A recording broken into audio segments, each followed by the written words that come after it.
Well, the National Joint Operational and Intelligence Structure has assured South Africans that it will leave nothing to chance to ensure order during the EFF's national shutdown on Monday. The structure says that police officers will be deployed throughout the country, with the SANDF already on standby. Now, following the deadly 2021 July unrest that claimed hundreds of lives, government says it's taking precautionary measures to avoid a repeat of the deadly event. I'm now joined by security expert Johan Burger to unpack government's response to the upcoming nationwide protest and to hear if any lessons were actually learned from the July unrest. A warm welcome to you, Johan. Thank you so much for joining us this morning. I really want to start here. You know, nobody seems to have a handle on what it means to have a shutdown in South Africa because, you know, the right to protest doesn't use that kind of language. And I wonder if that sort of ambiguity is going to make it very difficult for law enforcement to police this shutdown on Monday. Well, you know, it's a difficult situation under any circumstances, but I think what one can gain from the information passed on through the media by the EFF is that they are attempting to create a shutdown nationally. We know that's not going to be possible in the full sense of the word. The other thing is that there are a number of veiled threats.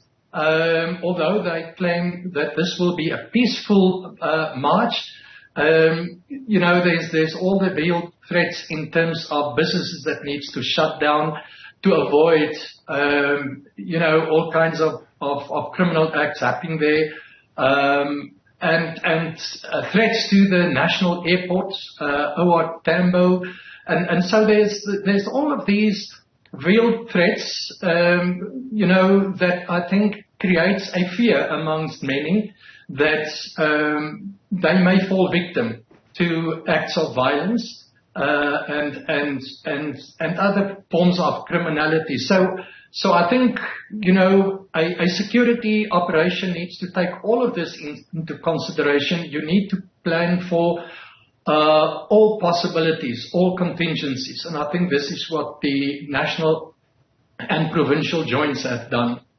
Right.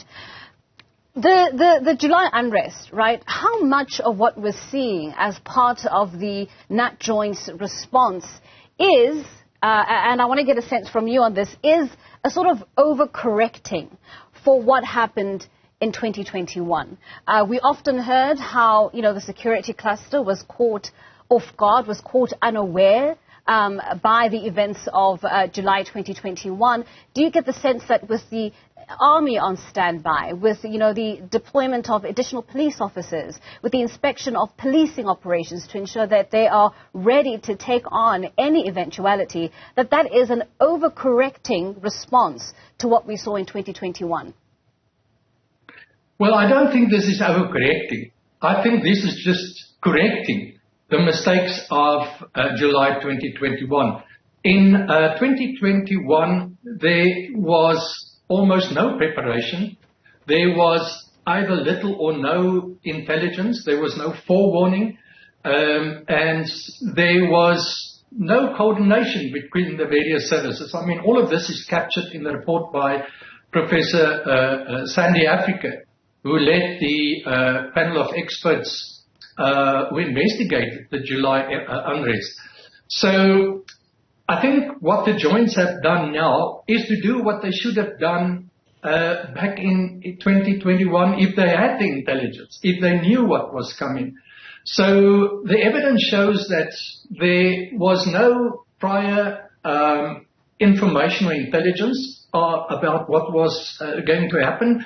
So the structures, the joint structures, were not activated. They did not have intelligence to work with, so they were unable to plan for this event or that event. And this time around, I think they have done what they would have been able to do if they had forewarning in 2021. They now knew, I mean, at least from the beginning of this month, what is being planned for Monday. Yeah. And I'm certain also the intelligence community would be on top of their game this time around, having prior notice of what's going to happen, and they would be certainly also have gathered intelligence that would aid the operational planning. Right. Well, Johan, we've spent much of the day analysing the EFF's rhetoric around this particular shutdown, but I would like for us to take a look at the rhetoric that government has been using around its own response to the shutdown. For instance, Police Minister Begicele instructing police officers to round up anyone really found to be breaking laws or involved in any sort of acts of criminality, to round them up, to usher them into police vehicles, even if the police vehicles are overcrowded themselves. So essentially giving this idea of anyone who's found to be breaking the law on that day needs to be rounded up and essentially taken into police custody. Given the history that we have with the Marikana massacre and South Africa's own reputation for, inflicting police brutality on South Africans who are exercising their rights to protest, what should we be looking out for on that particular day as we analyze government's own response to this national shutdown? Yeah, I think, again, we need to balance things. Of course, everybody has the right to protest. This is a constitutional right, and also if you look at the Regulation of Gatherings Act, it allows for peaceful protest action.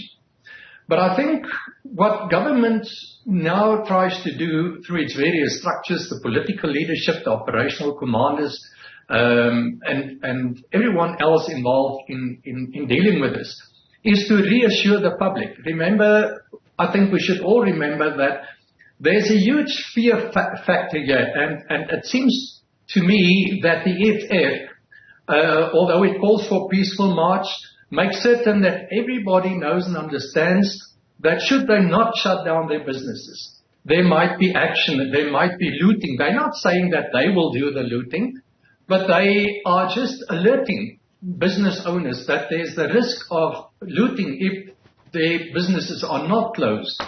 And so they go. I mean, you already saw what the Patco bus services initially did, is to stop their buses from running on Monday.